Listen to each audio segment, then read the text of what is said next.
So let's start with Pwndnoob versus Lazybear. This was obviously the premier matchup in the group. These two players very experienced. They play each other a lot. They share tech a lot, and they are obviously considered the big favorites in this group. There's still an unplayed match here between Pwndnoob and Chrisov, but with no offense to Chrisov whatsoever, if it goes according to expectations, then this match is essentially for first place in this group. And that's kind of a big deal because the first place is going to go on to face Hunu in the bracket stage, while the second place is going to have to face Opie-Rights in the first round of the bracket. So it's a big deal. Yeah, I think, and unfortunately for the two newer players that are playing these I would say are two players that are upset resilient. They are actually pretty good at just making sure they play correct games, especially Pwndnoob. I still recall Pwndnoob being a gatekeeper for SCL a long time ago and just basically beating everybody. Pwndnoob's good about if not overthinking it if they're playing someone relatively new, where actually there are some vets, very much including myself, who can overthink games versus newer players and just get upset.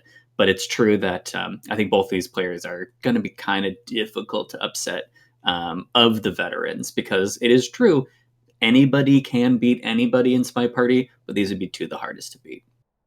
Well, fortunately, neither of them have to worry about upsets here because I don't think either of them are strong favorites coming into this one. But let's look at these picks and bans real quick. Just for anybody who's unaware at this point, the way the Winter Cup format works is every player will pick a venue pack, and then each player gets to ban one venue from those packs. So Pwndnoob picked Small Man's Revenge, which is a bunch of sort of occlusion venues. Lazybear picked Back to the Classics, which is, well, the classic venues. Both players banned out of the Classics, with Lazybear banning Library and Pwndnoob banning Veranda. So the 5 of 8s are both out, and then Pwndnoob picked Small Man's Revenge first, and Lazybear chose to snipe first. What do you think? I can never analyze Pwndnoob's picks because then he's going to yell at me and say that I'm wrong and underestimating him in certain things. I think that a lot of these are probably going to reflect the internal meta that they have. So I never try to analyze these picks too much because they are, I could say they could be pretty last second if they wanted to be, unlike something where Urand or especially Warning Track or other players that specifically grind out very particular maps, or actually really recently Death Tacticus, specifically grinding out maps, making very specific choices. I can't really read too much into these particular picks. I think they're going to be fun, though.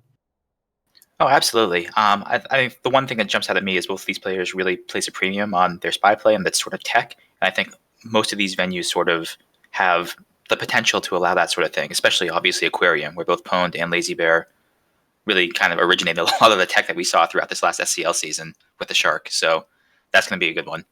Yeah, and especially I'm not surprised at all about the Veranda ban, though. That much I can tell. The Library ban, 4 or 5 of 8, there is still enough tech present on Library that it's interesting. But then again, a lot of the tech on Library, it's kind of known, where I would consider tech on either one of the maps something to be more fluid and something that they could take more advantage of.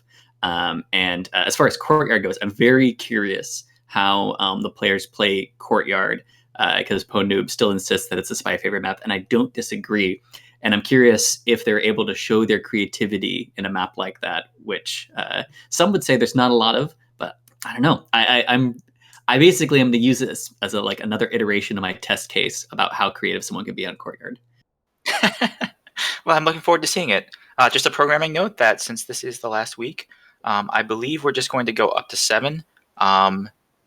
And not do out. Well, actually, you know what? No, tiebreakers still matter. So I think we're going to do the entire thing for these sets. So never mind, disregard what I just said. And if you're ready, let's get into it. Looks like we have Tayan up first. Sorry, my client crashed for just a second there, so I'm going to be starting up the game, so it'll be like 10 more seconds. All right, no worries.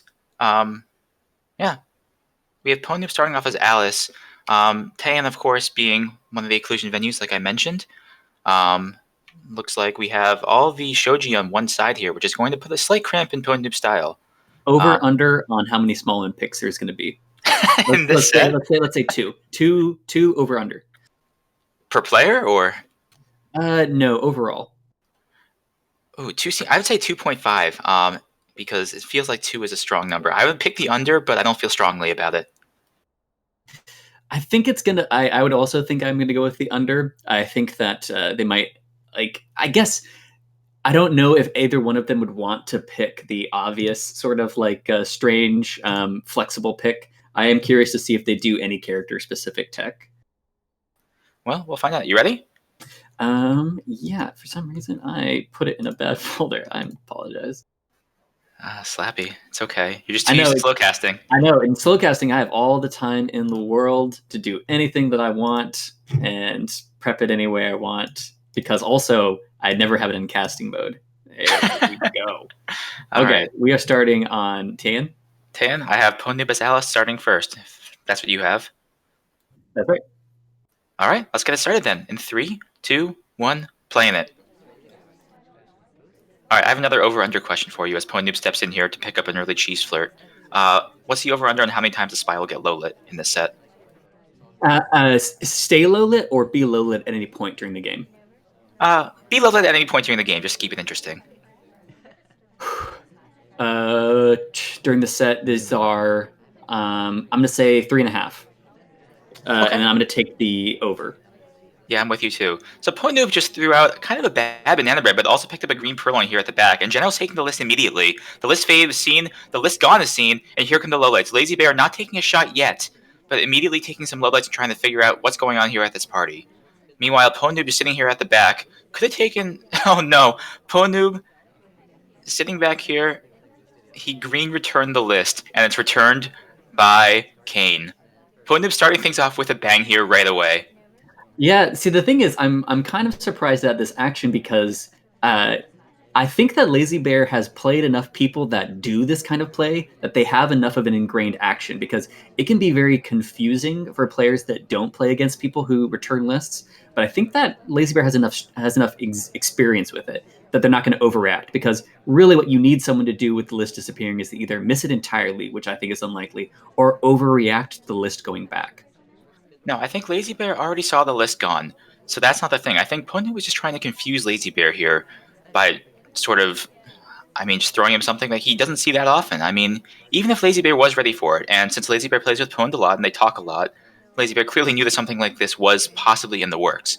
But either way, Pwndnoob now with 2 missions, a minute 40 to go, a blue book in hand, still needs 2 more flirts to go. And our selection target is not really cooperating all that much. We still need 1 more mission. I don't know if Pwndnoob is planning just a direct transfer here at the end of the game. I know that's tech that he has mentioned that he really likes. But time is running a little bit low here for Pwndnoob to finish. The final mission as direct return on Tane is probably maybe the worst map to do a final mission direct return because it's going to be specifically insight and you kind of have to do it very in sight of the sniper, especially when there's not even any screens blocking us. We are going to have our seduction target coming in right next to us and immediately going to flirt. The thing is, it's hard for me to read right now Lazybear's lights because this is either a game where I'm kind of surprised that Lazybear doesn't have more lowlights considering there's been a list take and a list return, or Lazybear is being very conservative with his lowlights, knowing that he actually has an internal top suspect of Alice and just not overreacting and just like, oh, I'm not actually 100% positive on these, so I'm not going to lowlight them just in case I miss something like a bug. So I'm not quite sure of how bad this game is for Pwndnoob. Because if I was looking at this with basically any other sniper, I would say this is going great for Pwndnoob. Although he is falling behind the curve quite a bit, we might just have to do this direct transfer and then immediately come back in for a flirt. Well, here's the flirt. So as a green test, flirt is done. Now the question is, how is Pwndnoob planning to finish? The question at this point, it's either a bug or just slamming this book. And I think the plan is going to do like a literally last second slam and hope that Lazybear isn't aware and shoot somebody else for the overtime. Yep, Yeah, I here think it you're goes. right. Going into green book. Here comes the test. An immediate putback. And the shot comes off on Kane! Kane takes a shot! That's fascinating. So I think he had the right read, or he was just snapping over. Okay, so let's look at the ending. The ending situation was nobody was at statues, so Lazybear wasn't interested in anybody finishing at statues. He probably presumed that you could get the flirt done. There's no banana bread. There's no Purloin because Purloin knows what he'd done. So it could only be a microfilm or a bug realistically to finish unless there was problems with Seduce earlier. So he instantly shoots the only person that he can see that's doing these missions, which is a great reflex. But Pwndnoob actually just gets out in time. And it's funny because that felt like a reflex shot. If Pwndnoob had been at that bookcase, I think he would have been in front of Kane and he would have been the one shot. That was razor's edge gameplay right there, where Lazybear actually made the correct read. Like overall, he did not have the grip on the game that I thought he might have with the list, take, and return, but he definitely had a read stylistically on what the situation was at the end game state, and he took the right shot, but not on the right person. Yeah, really kind of surprising, actually. I mean, I know Pwndnoob has been a vocal advocate in Discord of that sort of last-second book putback as a way to finish. So Lazybear clearly aware of that and aware that that's in Pwndnoob's playbook.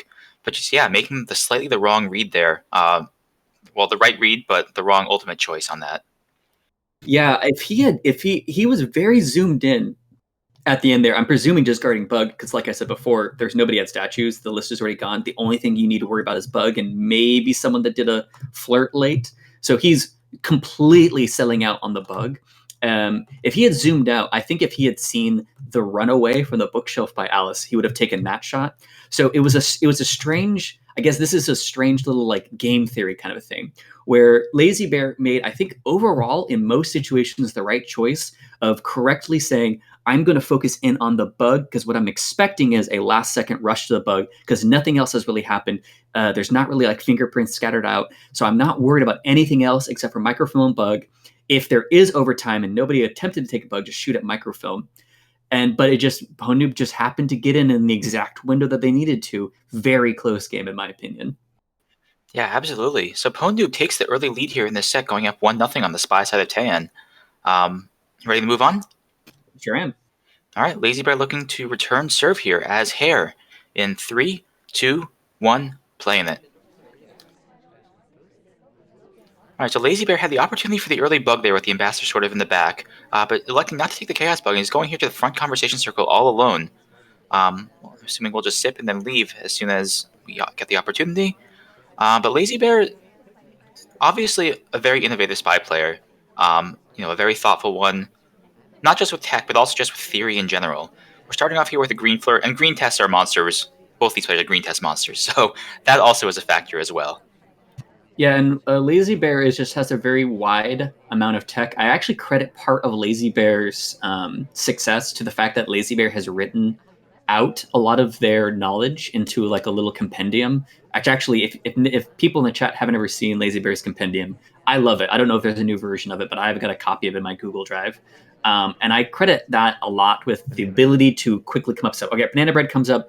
Looks like it's going to be pretty basic. A couple of lowlights coming off just I think behaviorally, but actually just a nice solid BB. Everyone's in conversation. Yeah. Anyways, he's written down a lot of his tech so he can bring it up really quickly so that he can apply his knowledge in very tight situations.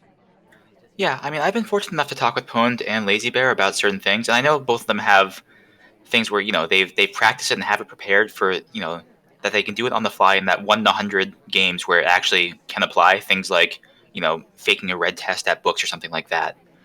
So yeah, like you said, both of these players really very thoughtful about the game and have practiced enough that a lot of these things are kind of rote, even the sort of niche stuff that won't come up very often.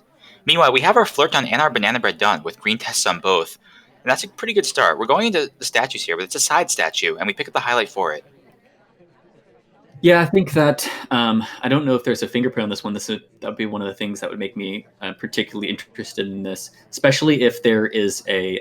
We were able to get 2 green tests. Who we put the statue back in one animation cycle. I don't know if Pwndnoob would even really consider using the tech of low lighting for one cycle because typically if you don't hit those immediate 2 greens and leave, most spies are going to take 2 cycles at the statues to be able to get the second inspect because it's actually really difficult to get it back down in one cycle. And we are going to go back down here. So I think we're probably going to go in for a second 1 cycle because that makes us very AI-like unless Noob knows that he'd want to do it and it's kind of like I guess counterintuitive play. No, Safety off. Yeah. Yep, safety off on us. It seems like Lazybear may be a dead spy walking here as we go into the green books. Taking this out. The shoji, by the way, once again, not covering the books, although it's not quite the same setup as last time. This book has a print, by the way. So we're picking up the green print on this. I think Lazybear's hit all green tests so far this game. So we have a print in hand, but we only have 35 seconds. Here we come.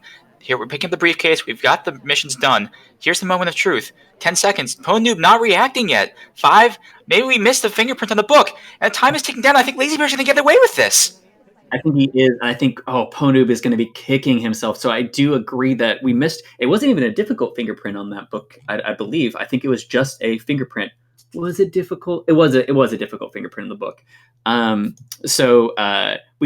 Yeah, you're completely right. This was all down to the missed fingerprint because Pwndnoob was a little too hesitant on taking a shot on their top suspect. This was an instance of just barely being off on mission count.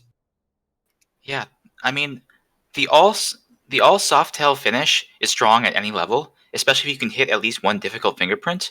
And I mean, Lazybear just showing why here. It's so easy to miss a difficult, especially. And yeah, even against very good snipers, it'll still work sometimes. Did he hit anything but green test this game? I don't think so. I think that was an all green game. So people talk about like the three green balcony. This was a 1, 2, 3, 4, 5, 6, 7. I think 7. Am I right on the inspect? Like a 7 green tan. And what it allows is a very clean game. Like this is a game I think a lot of people could imagine themselves doing. I mean, it's not stylistically that interesting. Like it's contact, it's inspect, it's seduce, it's fingerprint. Like that's kind of what everybody wants, right? Unless you like throw in like an amazing bug there. But it really is reliant on these green tests because one, like I mentioned before, he spends only one cycle at both of these statues, which again is not something that puts you over the top on a shot, but it's not suspicious either. It does kind of look AI enough. It didn't throw off Pwndnoob's mission count, though, and that's important. But we spent very little time at the inspects, which meant we were able to get this finish in and for it to look plausible. I love the move, by the way. To me, the big move is going from statue, the inspect finish, straight over to bookcase and grabbing that difficult. I think that idling and then going over to that book one, it might have just been smudged in that point. But I think it's something that the AI would be brazen enough to do, where spies might be hesitant to show themselves so vulnerably on Tan. But anyway, this is the kind of game that's available to you if you just have technical competence and a green test rate to match. Yeah, and not to spend too much time talking about this game, but just one other thing is that if Lazybear doesn't hit that green test on the print, it completely changes the complexion of the rest of that game, because then he can't finish with print, and he has to do something like a bug at the end instead. So really good choice by Lazybear, relying on the green tests, but still having options to finish if he doesn't hit it. Yeah, and the last point I want to bring up on that is Pwndnoob just brought up in chat that he wonders if he just hard loses to chaos bugs. And I actually think that's a good point, not even so much as a bug in chaos, but I would say on a map like Tane in particular, and this is more advice to people in general rather than Pwndnoob in particular, if you are that set on someone being correct and you're relying on mission count, if you don't include bug as one of your missions in mission count for Taein, you're going to get yourself in a lot of trouble. I think Pwndnoob correctly had a read on the fact that Hare hadn't bugged that game, but I would caution against counting on something like bug for a map like Taein or Redwoods or other maps where it's really congested. Gallery is actually another great example. And sometimes it's better just to take that shot, even though we're pretty trigger disciplined after we get into certain number of sniper games. Well, you just brought up a whole bunch of venues that we're going to see later in this set. But for the time being, we're going into OP Wright's favorite, which is Ballroom, and we have Pwndnoob playing as guess who? Alice again. Ready? I'm all set. All right, starting in 3, 2, 1, playing it. You think this is an intentional meta thing by Pwndnoob, or is this just random?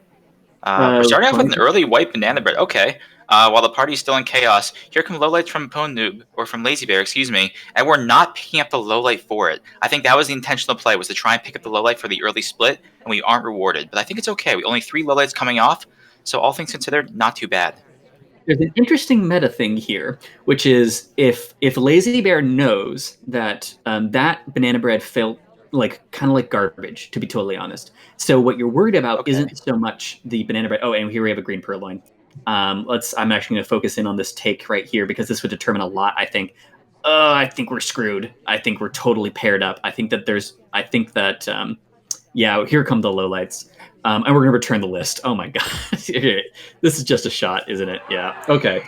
Well, I was going to have this longer thing about how, in an internal meta with Banana Bread Split, if you are, it's this weird thing here. If you were known enough for Banana Bread Split, Lazybear actually didn't get that many lowlights off that because Lazybear might have been worried that any person that he would have lowlit would have been someone that split because the Banana Bread was so bad. So we got very few lowlights. And I was like, hey, this is actually pretty good for Pwndnoob. I like this. But then we do a purloin and a return. I will say this though. If you get a green purloin early on and the next person takes and you're still next to them, it's more compelling at that point to do a list return than it is at any other point. And to be fair to Pwndnoob, I think Pwndnoob basically needed to rely on Lazybear not seeing that list. I think Pwndnoob was already dead that game, so I don't blame the list return that much because he was playing into the hypothetical game where Lazybear's attention lapsed just enough not to see the purloin on Duke. So I can't say it's a ridiculous play. It did mean the shot came off immediately and meant that Duke wasn't going to have an opportunity to go out and do other things and get shot. But probabilistically, it's probably not that different. So I don't hate the list return on this one. I do think that we might not do another list return. Then again, Pwndnoob is pretty stubborn. So we'll see. So you think this might come up again later in this set? Is what you're saying? You know what? Here's the more important thing to me is whether or not Lazybear is going to do a list return because I feel like I don't know how if this was like a SCL finals thing. I think that Pwndnoob kind of plays like Pwndnoob no matter what the stakes are in my mind. Where Lazybear will take certain sets more seriously. I feel like if Lazybear is in the mode of taking this match very seriously, Lazybear won't list return unless it's an amazing opportunity. But if Lazybear's like, okay, we're both going to take first and second, I would rather kind of rattle you as an opponent and as a rival and as a friend. I'm very curious if Lazybear does a list return because right now there's kind of like a pride thing, I guess, almost where Pwndnoob has gotten away with one list return and gotten punished for one list return. If Lazybear gets away with a list return, then he wins the pride battle, right? I like where your head's at, and I really hope that this happens. Lazybear has an opportunity here on the spy side now as Rocker. And I think we'll be starting in 3, 2, 1, playing it. Lazybear, however, not having the opportunity to do the early purloin cheese, just hanging out in this empty conversation circle again. Second game in a row where we've seen this, by the way, and the double agent comes to us. But we are requesting a drink, so it's very, very possible that this is in fact the play. Yeah, I think you're right because like this is actually there's so many lowlights. This is such a oh, this is interesting. We have an immediate highlight on I wonder if that was the Rocker. I wonder if that was the request. Yeah, Because I think Toby you're right. beelined across the venue straight to us, and it was a fingerprintable drink as well. So Pwndnoob perhaps seeing the request and is already all over us. Lazybear could be in serious trouble here right at the start. I think you're right, and in particular, there are so many people that are offerable because sometimes like I will try to not read list requests too much because I would have to have a pretty good idea of who's been offered. Because sometimes Toby's going to book it out really far away from everybody, and you're like, is that a return? Or sorry, is that a request? Or is that everybody's been offered in the last 45 seconds and I just can't see it, right? But at the beginning of a game, you know that people haven't been offered. You can tell that everybody around them should be a viable offer target. So kudos to Pwndnoob for being on top of that, which could have just been like I'd say most players might be kind of checking out statues because there's so many people at statues, maybe giving a light guard on bug. But I think that Pwndnoob correctly assessed where the action of the map was at, and it was on Lazybear. And we'll see how impactful that actually is. Well, we're hitting white test now as Lazybear all over the place. That's a white flirt for the first one for 34%. We also hit a white time ad there while you were analyzing that. So Lazybear, interesting plays. It's hard to tell exactly where Pwndnoob's suspicion lies. Not a lot of lowlights involved. In fact, no lowlights. And a handful of highlights, of which wear one. That might just be for fingerprint tracking, or that might be for the actual request. And it's really just hard to say exactly where Pwndnoob's suspicions lies. Meanwhile, we're hanging out here. Looks like we're going to timer flirt this. And the really cool thing about what you're saying about whether or not the highlight was for the request or for the print is that those are two very different highlights, and they will trigger different types of shots. As we saw on Taeyin, there was an incredible amount of suspicion. Oh, we're just gonna take Okay. the shot. Okay, I feel like that's that's just like a I think wow. that answers that question pretty well. I think that must be just a sort of flirt pair confirming the request. I'm assuming at least. Yeah, and I'm curious about the timing of that shot. So that might be an overreaction to the fact that Pwndnoob waited too long on Taeyin on his most suspicious target, and Pwndnoob is just saying, "I'm going to trust my intuition now." I had a very very slight miss on my mission counting. I'm just going to shoot Lazybear. Like it doesn't matter how many missions he's done. I'm shooting Lazybear. That's it. Yeah. Also, that's kind of a flex, right? Like, yeah, you don't have any missions done. I'm just gonna shoot you anyway. Right. Get good, scrub. All right. I think this is that. Those are a pair of interesting, very early shots on Ballroom. So Taeyin is hard for me to analyze from the kind of like where are the players' heads in the relative game of suspicion and threat, and what kind of like if they're going to go aggro or not, because the Taeyin meta is so strange to me. Ballroom, I was expecting to get a little bit more information, but instead we saw a list return immediately in the first game for a quick shot, and then we saw a correct read on or a drink request for the second shot. Now we're going to be going into gallery though, which is very flexible. And to note, we are not playing Ponytail. I feel like if we got away with that Ballroom game as Ponytail, we were gonna be Ponytail and drink request and drink and list return again as Ponytail until it stopped working. But alas, we got shot last time, so now we're gonna have to play someone else. All right. Well, it's currently tied up 2-2. We have Pwndnoob here on gallery as Irish in 3, 2, 1, playing it. So Pwndnoob starting with a drink in hand, so Purloin Cheese off the table, unfortunately. A little bit of bouncing around here. The selection target comes to us, doing us a little favor. It's a white test, 34% here to start things off on the painting pad. Yeah, and this is so one thing Noob's got to be a little bit careful about is being paired with Smallman, and Smallman actually got highlight. I think that's just a Smallman highlight. I don't think that's a particular flirt paying highlight, but maybe we could pretend that it's a flirt pairing thing. Although I said that we got to be careful not to be near Smallman. We could actually frame Smallman potentially. Actually, Smallman's pretty juicy right now. That's kind of an ugly bug for Noob to want to take. So I'm curious if Lazybear's worried about Noob or Smallman. Sorry, I'm kind of doing the caster thing where I get sucked into the narrative of Smallman. And oh my god, if we could get in that drink request though, unfortunately, there's not going to be something. But Smallman's so active right now. I'm totally invested in this. I'm curious if Pwndnoob's going to try to do something with Smallman because Smallman's doing so many things right now. Well, Pwndnoob's camera is focusing into the party, so it's entirely possible that Pwndnoob is aware of how much heat Smallman is picking up with this briefcase return as well now. But for right now, Pwndnoob, as the ambassador comes over just asking to be bugged, right in camera view for that matter, Smallman comes over and finishes the return. Really the long time with that briefcase. But meanwhile, Pwndnoob's just hanging out here, waiting for the timer flirt, it looks like. But we get bailed on real quick as our selection goes to the window. We're just going to follow. Screw it. We're going. It's a green test. Flirt is complete with 2 minutes left to go. But we only have the one mission done here, and Gallery can be notoriously unforgiving, especially with finding that banana bread if a double agent refuses to cooperate.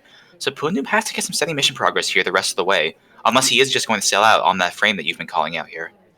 Yeah, we'll see. Lazybear has been a little bit okay. So now this is a big moment for me because Lazybear is not zoomed in on the party and instead is looking at Smallman. Now the ambassador's outside because normally everything was going on inside of the party.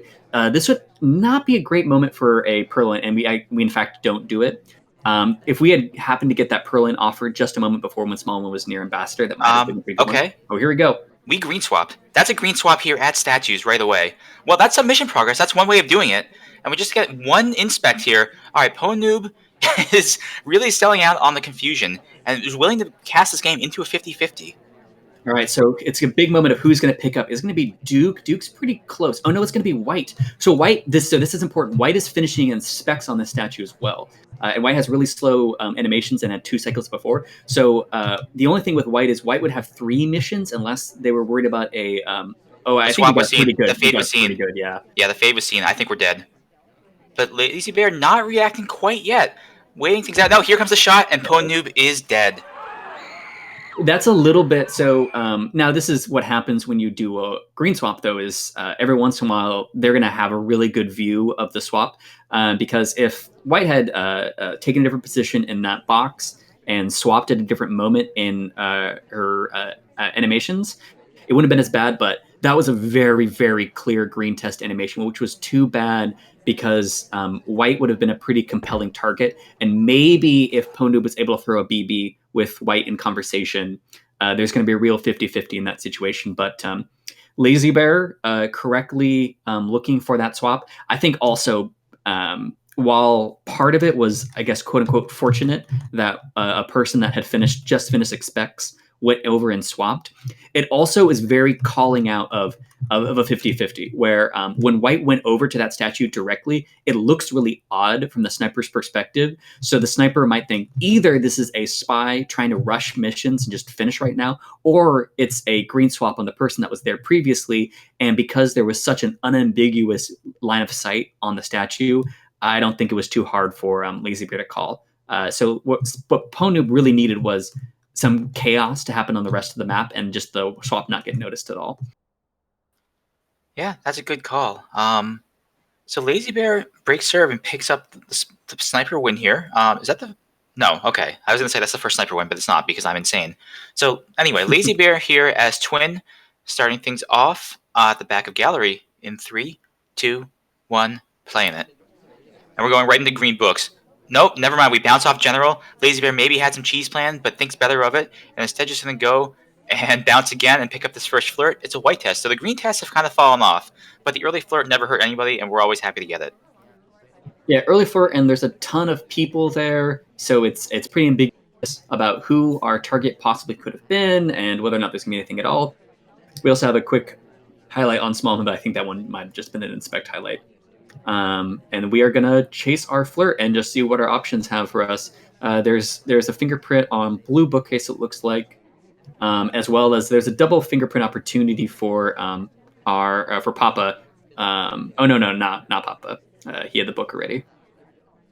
So whenever these players are playing, I like to go to the sniper side and just kind of watch the highlights and lowlights. Kane picked up a lowlight for, I think, going and picking up a book before it was fingerprintable. I'm not 100% sure, and Pwndnoob can surely tell us, and I'm sure we'll be happy to. But yeah, looking at these highlights and lowlights coming out is always fascinating from both of these players. Yeah, it could just be a read on the fact that Lazybear doesn't waste time as much, or doesn't do unnecessary actions as much. He's willing to sit in conversation and timer flirt, sure, but it would just be kind of a weird spot to go if we were planning at our game, especially fingerprints. I don't think that Lazybear is the type that risks being associated with fingerprints without getting a fingerprint. Yeah, that makes a lot of sense to me. I mean, Lazybear is definitely one of the more thoughtful spies in the game. And we have flirt done, by the way, as we finish in the outer conversation circle. We're kind of waiting for just a double H to settle somewhere, or for more things to clear themselves. Ambassador is leaving a print on the green books here, hopefully, assuming the book gets put back. And Lazybear is just idling right now, kind of waiting for the opportunity to do something. We bounce off a small man, kind of an ugly path there. But yeah, we're waiting. This is definitely a print. We're going to pick up this book, I think. Yeah, we seem to be aimed in on it. It also could be, okay, so Ambassador takes another path. Say we could be setting up for a bug. It wasn't the best spot to bug if Ambassador came out near us. Okay. Oh wow. Okay, so we just get a shot on White. So what happened there? Was White? It looked like she was racing us for the fingerprint on this book. And she actually ended up beating us too, which I think sure Lazybear was unhappy about in the moment, but clearly that was enough to trigger the shot on Pwndnoob. It was her second print. I just remember now that she was at blue bookcase earlier on, so she was finishing fingerprint. So you know how we were saying like the lesson in the previous game was shoot before mission count confirms because the mission count was off the other time, and so he shot early on ballroom. This time Pwndnoob shot a little early on gallery, and this time has the opposite problem of if we had just waited on white dress probably wouldn't have done too much. Maybe she would have been in for a banana bread. But a problem for Pwndnoob right there. A little bit unfortunate just because White Dress happened to get two very, very early fingerprints, but a little bit of a quick shot and unfortunate for Pwndnoob. All right. Well, moving on from gallery, you now get your wish. We get to see some courtyard and see what these players have in store for us. And trigger the counter, we have our first small man sighting of the match with Pwndnoob here as small man. Um, and Disney as the ambassador? Question mark. But let's get to that in 3, 2, 1, playing it. Pwndnoob. Yes. No, not going for the chaos bug. Yeah. Although, like the position of the starting point of the laser was not that Okay. great for All us. right, Pwndnoob. All right. All right, I'm gonna do it. We're doing it. We did the time nav. And you know what? This is fine. So anyway, what are your thoughts on Disney as the ambassador? It's kind of an unusual choice here. There's Pono picks Disney as ambassador sometimes. There's actually a few people that pick Disney as ambassador. I actually don't know why. What? Okay, Oh, well, trigger another triggered. counter because we just got Lola as a spy. I'm not really sure for what either. Yeah, that is interesting. Maybe because we're sure that Smallman wasn't at Windows and we caught the time ad late, or just the weird positioning. But yeah, so Ponoob's looking good here, especially if Ponoob's going to be choosing to go aggro. And we don't get brought back up for that kind of awkward bump into Ambassador. But how can you possibly credit being Lola here in this spot? Like, that would be such an incredible read if Pwndnoob is aware of that, quite frankly. And you know, obviously, if you're aware that you're Lola as a spy, that changes things up so much. But I don't really see how Pwndnoob can possibly credit that right now. Yeah, so there's a to me there's a big bifurcation on what happens with the low light on Courtyard. One is whether or not the low lights get brought back up for going to statues, where it's just an automatic thing. Or we're twitching over for an in conversation bug. It looks like we're going to wait for the rotation of the laser, and then I think we're going to bug. We're staying outside of the. Oh yeah, here's a fake into bug. Yeah, this is and Pwndnoob is right now still probably doesn't have the low light read because why would Pwndnoob have it? But Pwndnoob is going to finish missions. And I think that there's not going to be a shot. This is looking great for Pwndnoob because the script of the rest of this game looks very clean from Spy side. Because the big problem for Pwndnoob would be if they're low lit, are they going to be brought back up from a low light to a highlight for going to statues? I don't think it's going to matter. Oh, we might have actually even avoid statues altogether if we rush these fingerprints. Anyway, That's definitely true. Worth noting, however, though, that we've already fired off 2 fake BBs, so to get a real one, we're gonna have to do a third one at some point. true. And I think that Pwndnoob right now, again, because he's not going to be fishing out the low light. On some maps, your worry for a spy that's low light is for whatever reason they got low lit, perhaps idling or not doing mission progress or something weird like that, right? Are they going to have trouble finishing missions on Courtyard? That's usually not a problem. There are 2 missions almost always in reach because of statues and swap, and I think we're just going to expect to win. I want to point out that we didn't flirt at all this game. Pwndnoob coming in here with clearly a plan, not flirting, not even trying to flirt, and we're just going for the inspect. And here comes the moment of truth. How much suspicion do we really have for being next to the ambassador there? We pick up the highlight, of course, but here come the inspects. The countdown is on, and with a minute left, it's so hard to take a shot here, and it doesn't really look like Lazybear is thinking about it. I think Pwndnoob's going to get away with this one, too. Yes, absolutely. And I think Lazybear is interesting because Lazybear, I think, not only brought Smallman back up from a low light to a highlight, but he actually became worried about the inspect swap. Maybe Lazybear noticed the fingerprint at that point because just ambiently noticing who was returning briefcase and whatnot. But I think that if Lazybear had been on top of the fact that there was fingerprints on Smallman, I think Lazybear would have been more prone to take a shot. But as soon as I saw Lazybear looking for what appeared to be looking for a swap play, just because he thinks that he might have missed on the low light earlier, it was over. So there we have I think it was interesting. If we didn't have the low light, I think we would have seen the fingerprint and we would have been able to take the shot on the inspect. But it's a strange series of plays where we were low lit just long enough to not get credit for the banana bread. Obviously, kind of get away with the bug, although we might have gotten away with that anyways because we faked in order to make the sniper look away from it for a second. And the fingerprints happened all in the space of the low light. So interesting game. But once again, more proof for the premise that Courtyard is in fact spy-sided. So Pwndnoob picks up 1 game and just needs a sniper game here to even things up in this set. But Lazybear, of course, trying to keep that from happening as Cowboy. In 3, 2, 1, playing it. Yeah, one thing that's interesting about Courtyard also is because Courtyard has In the decision trees of SpyParty, most maps have so many decisions and so many opportunities that the decision trees are kind of not really worthwhile discussing, because at least at the beginning of the game, because there's so many different iterations. Courtyard has big, thick decision tree lines where people actually flow down because there's several very identifiable archetypes. One of the strange things that happens on Courtyard is when you're the second spy on a game of Courtyard, it can kind of feel like the previous choice of the previous spy is less available to you. So, for example, rush time ad and then just jump into a conversation could feel like it was less available to Lazybear because it's present in the mind of the spy that just went.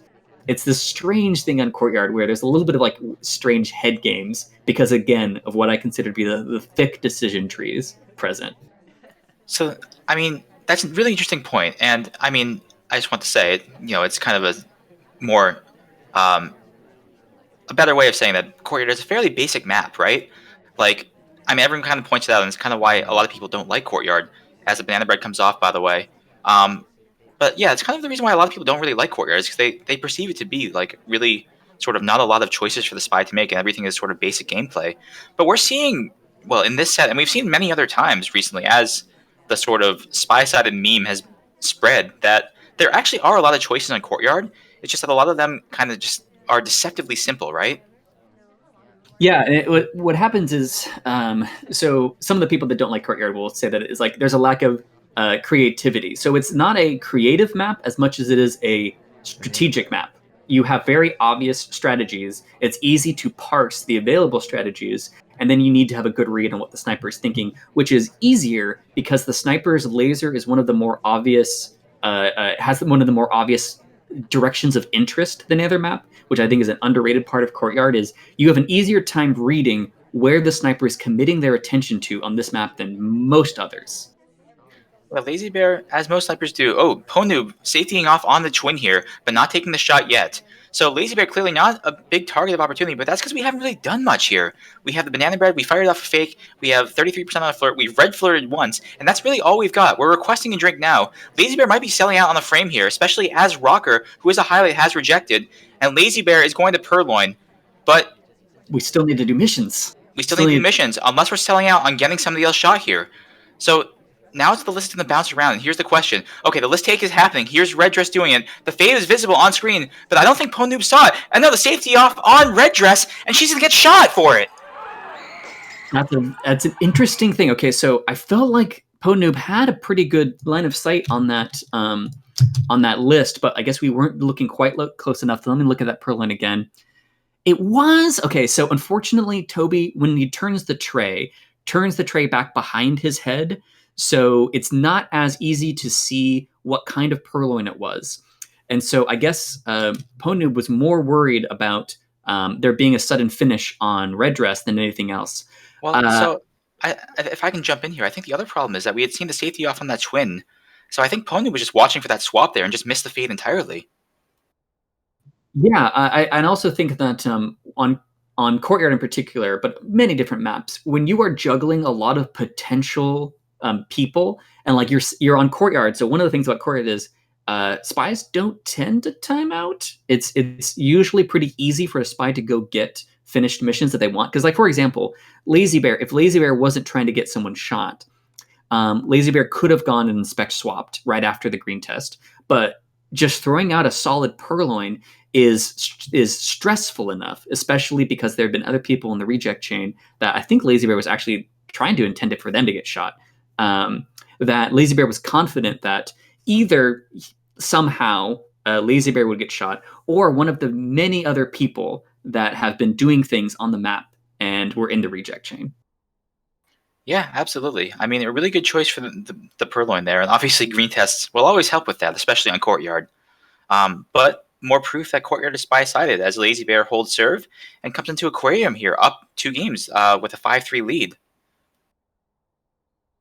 All right, yeah, I'm fascinated by this because like we had the really easy sniper wins on on Ballroom, and now all of a sudden a pair of spy wins on Courtyard. Yeah, absolutely. All right, well, Pwndnoob here going back-to-back here as Cowboy in 3, 2, 1, playing it. And again, I mean, Aquarium is kind of the playground for both of these players, and they're so familiar with this tech, which a lot of them, I mean, really they developed together. As Pwndnoob picks up a quick cheese flare here, um, I'm not sure it was caught. No highlights coming out for it. But yeah, both these players have really sort of originated a lot of this tech and have talked about it so much that it's going to be curious to see if either of them actually go for anything funky or if they just kind of play a conventional game and try and get somebody else shot for suspected tech instead.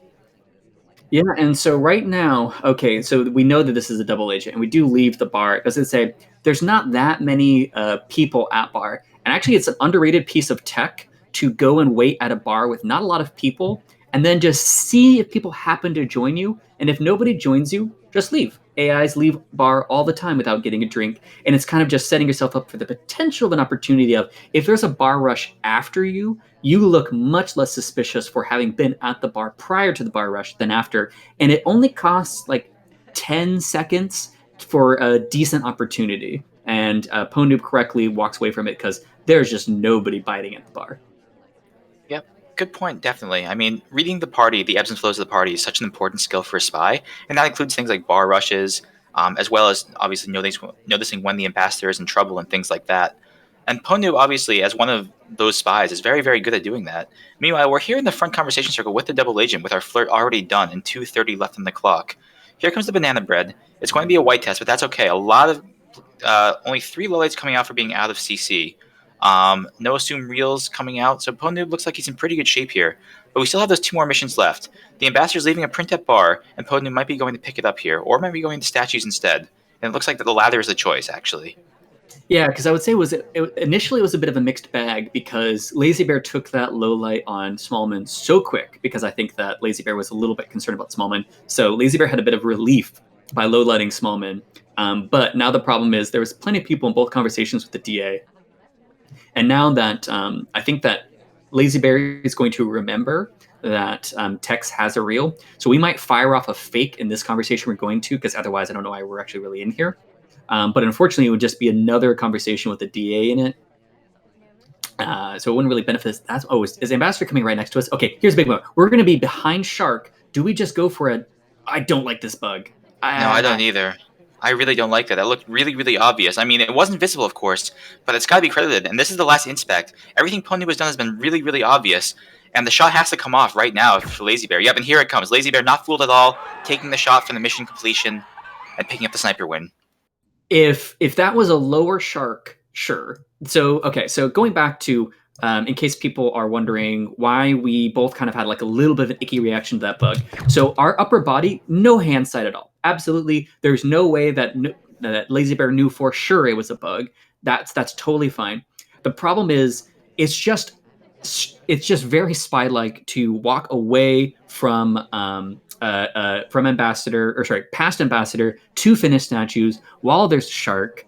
And then just kind of like finish up with that. I was actually kind of interested to see if Pwndnoob was going to go for an NCC bug, because what I don't know is the lower half of bodies. How obvious is their animation? Because for every other map, who cares about how obvious the lower half of the body is, right?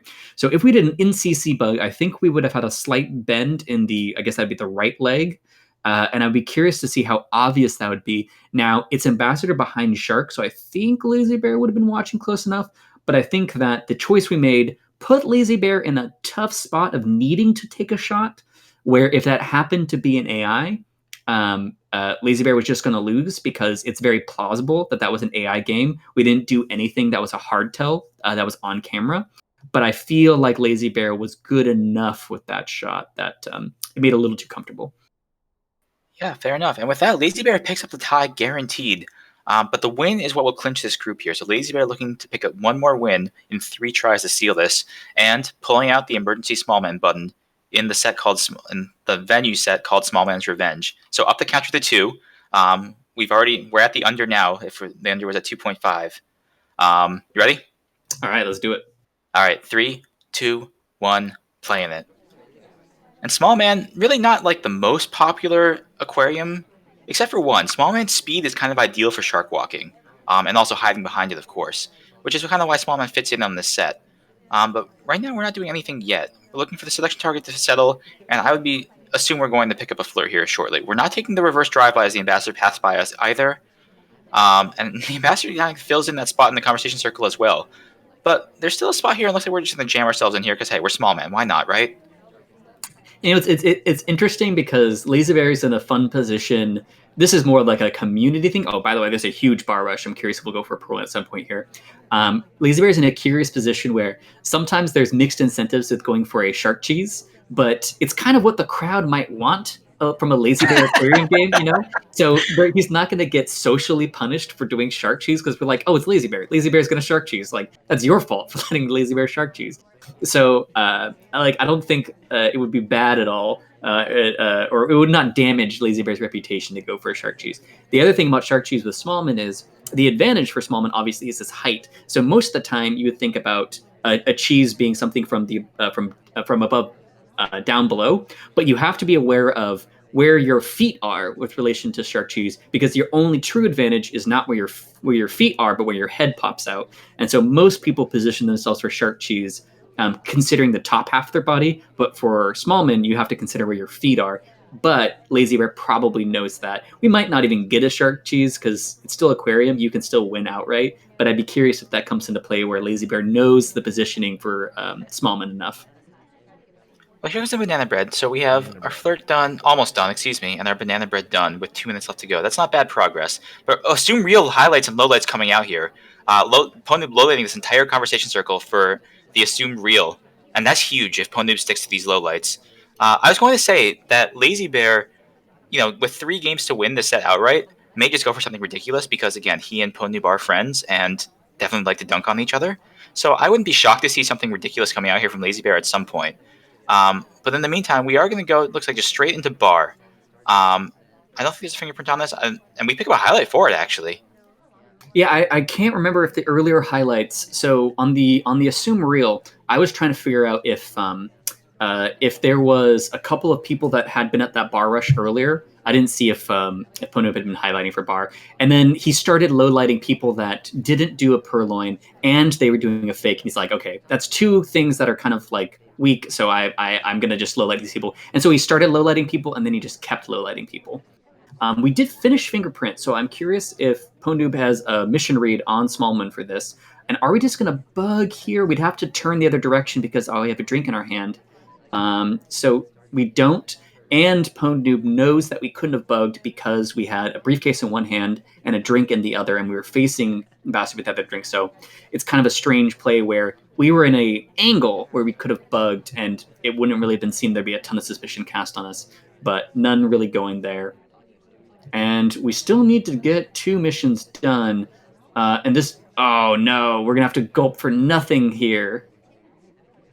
Oh no, that was a sip. Yeah. Never mind, he sipped twice. Yeah, that was fine. We were going to finish that flirt, though, and with 25 seconds left, this is so brutal. And Pwndnoob just going to shoot us. Oh, suspecting a shark walk at the end there. That is great. I was trying to figure out, like, why are we shooting so early? And you're absolutely right. Where like we were honed in enough where Seduce was plausibly finished right at that point. So I think that so let's Lazybear was probably going to shark walk into that conversation circle, do a quick Seduce because he only needed 1 more flirt, and then continue the shark walk on, right? Yeah, absolutely. So it's almost a shame we didn't get to see it, but this is an instance of a sniper correctly anticipating the shark walk, I think. No, I think you're absolutely correct. And obviously, again, like, not to keep belaboring the point, but Pwndnoob, obviously very, very, very seasoned as far as all sorts of book, statue, etc. shenanigans on aquarium, and especially with Smallman being involved there, it would be so tough to get that by him. Yeah, agreed. And especially because sometimes I was worried about the lowlights in a way where aquarium is a map where your own narrative about who could be done can get away from you. So sometimes taking, let's say, low-lighting half the party can have mixed results because if you don't low-light the spy. If you low-light the spy, it's just bad results, pretty much. But if you low-light half the party, and the spy is still in the lit half of the party, sometimes your focus will be just enough in that kind of sweet spot where you still have like 7 or 8 suspects. So you're able to focus in on them, and you can start telling yourself stories about how they could be done. And because of the threat of shark walk, let's say that Smallman was innocent, and all they had done all game was happen to be in a conversation with Double Agent, talked enough times that there was seduction, and maybe we were suspicious of the fingerprints, and then go somewhere where they could do a shark walk. All of a sudden, there's a fourth mission, and we have to shoot early. But instead, we had the correct read on the spy, and it wasn't a problem. But I was worried there for a second for Pwndnoob. Yep, very true. But Pwndnoob keeps things close, keeping that 6-4 and keeping the tie alive going into the last venue here of Redwoods. And Pwndnoob, of course, bringing out Alice for one last ride. In 3, 2, 1, playing it. And with Smallman as ambassador, yeah, Pwndnoob has actually been a pretty vocal proponent of keeping Smallman as ambassador on venues like Taean and on Redwoods, just because sort of losing track of the ambassador on one of these venues especially can be so damaging for the sniper. And I kind of get it. Pwndnoob, meanwhile, picking up the green floor here at the bookshelf, not taking the book out yet. And I think we even noted here as the laser flicked over us. So I think some books. Oh, we stopped reading. Okay, anyway, we walk away. This is fine. And we'll just go in and pick up the second floor here as quickly as possible, I think. Yeah, and the other thing about Smallman ambassador on maps like this is the arrow is misleading because the arrow is tied to the height of a character. So it makes the read of, if you're only paying attention to arrow about like where is ambassador currently, it's a little bit harder to read where ambassador is because the arrow is indicating that they're further in the foreground than they actually are because Smallman is so short.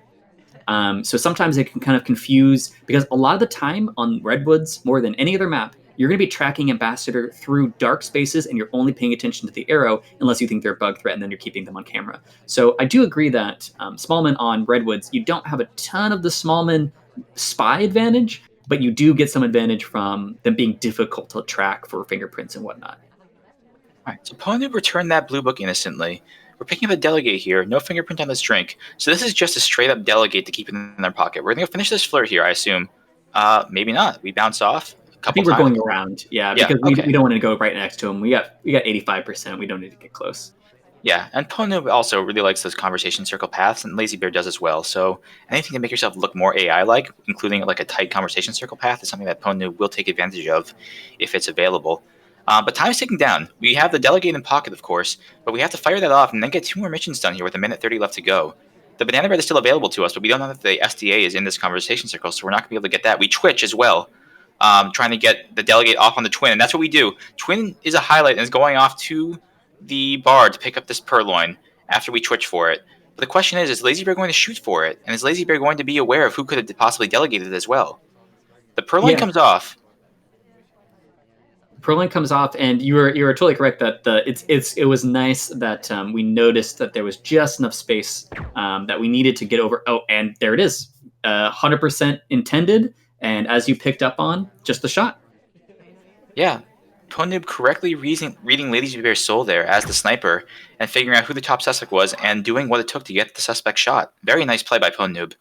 Just in case there are some people that don't know what happened, they haven't played Redwoods as much. Or maps with delegation on Purloin.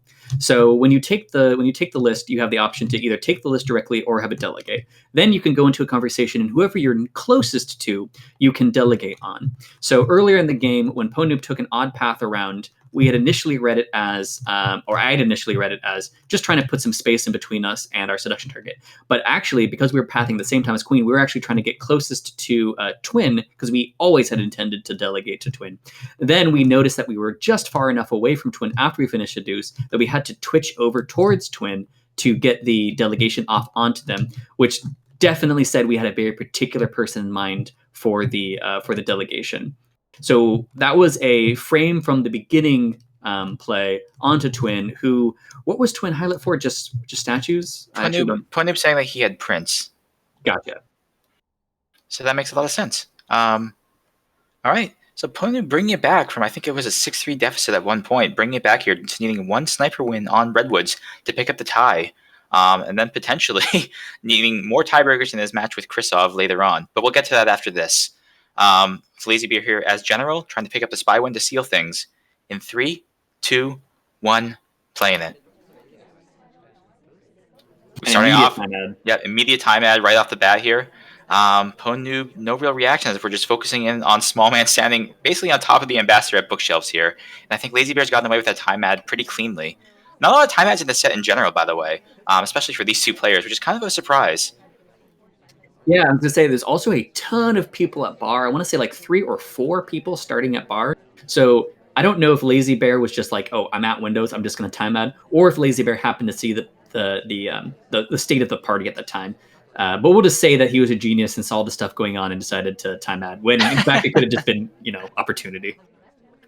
Yeah, I mean, either way, it seemed to have worked out pretty well, and really just kind of taking advantage. Redwood is kind of a deceptively large venue, and the time can really get away from you pretty quickly, despite it sort of feeling like you can get a lot done in sort of a flurry here, sort of like on Ballroom. So extra time is definitely a big bonus for a spy on Redwoods. And Lazy Bear is just idling here. We've got no mission progress done. We're finally looks like going to chase down our seduction target and try and get that first flirt in. But Lazy Bear is going to need every second of that time ad that we fired off. Yeah, and it's I think it's important to see what kind of game we have set ourselves up for with generals. So general's big advantage is statue blocking, not important on this map, not going to come into play. Or walking bug. He's got a great walking bug, very subtle. Where let's say that Lazy Bear was able to angle in on Ambassador. Like let's say Ambassador's in that front conversation, we could path by Ambassador through the conversation, do a bug, and it's basically just a pathing tell if Lazy Bear executes the bug right. So we've given ourselves the option for an excellent walking bug later if we want to keep it, because otherwise the big advantage for general statue blocking is not going to come into play on this map. Yep, definitely a good point as well. We're in the back conversation circle, the big one inside the house, and presumably Banana Bread is going to come off here. Yep, here it is. It's a green test and we split immediately, and we're going to go pick up another flirt here, it looks like. So Lazy Bear with a slightly aggressive play, and 4 lowlights coming off for it, which narrows the party down a fair amount on Redwoods, but we're still not a highlight, and that's kind of a big deal as well. Another green test, we're up to 74% on the flirt, and with 2 minutes left here, we're still in okay shape. As I said, you can finish missions in a flurry here on Redwoods. But Lazy Bear not really showing any sort of rush or hurry on this one. Yeah, and Ambassador was going to path by us. I was curious if we were going to try for reverse drive, but it would have been kind of bad because of the position of we had wheels next to us, not going to offer a lot of great cover.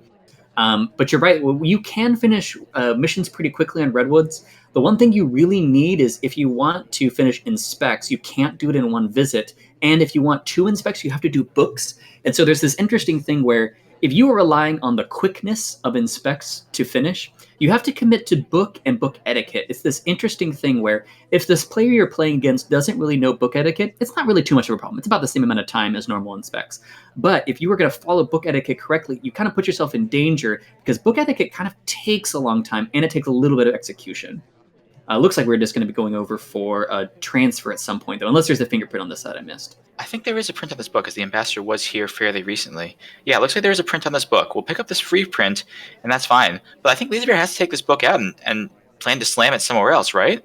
I don't think we're a big suspect, and I'm not sure if we've really been noted here at the bookshelf in the back, especially with Queen kind of being active. We just put the book back instead, and we're staring down the ambassador. This is such a tough spot for a bug, though. And instead, we're just going to go into the conversation circle and idle. But we're down to 30 seconds. There's so little time left. It's going to be so difficult here to finish off here in just 30 seconds.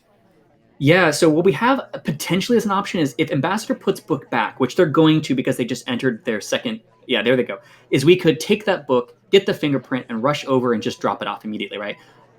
Actually, we're just going to go for the briefcase, right? Of course, we're obligated for briefcase, not Yeah, for this. we're going to go for a briefcase bug. It has to be a bug, right? So we're going to return the briefcase here at the bar, which is fine. And we're going to have to bug immediately after, but it's being watched. Look at this watching. The bug was so visible. It's seen, but it's probably not taking the shot, which can be overtime. When the shot comes off on Kane! The shot comes off on Kane, and Lazy Bear picks up the set due to a wrong shot on Kane in overtime. The second wrong shot on Kane, although the first one was Lazy Bear on Pwndnoob at the very end. So as the set began, a shot on Kane during overtime where the spy was right next to them, the set ends with Kane getting shot with a spy right next to them. That is really poetic, isn't it? I'm just so confused because that path was ugly. There's bouncing and the arm sticking out seemed pretty visible there.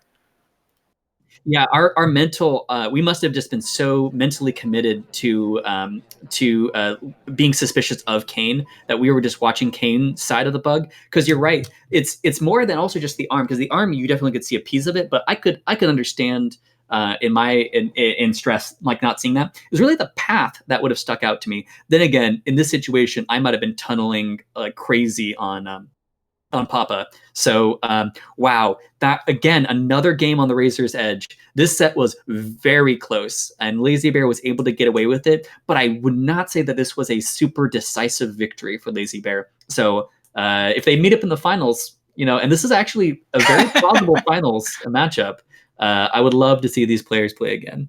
No, of course, it's always a treat watching Pwned and Lazy facing off.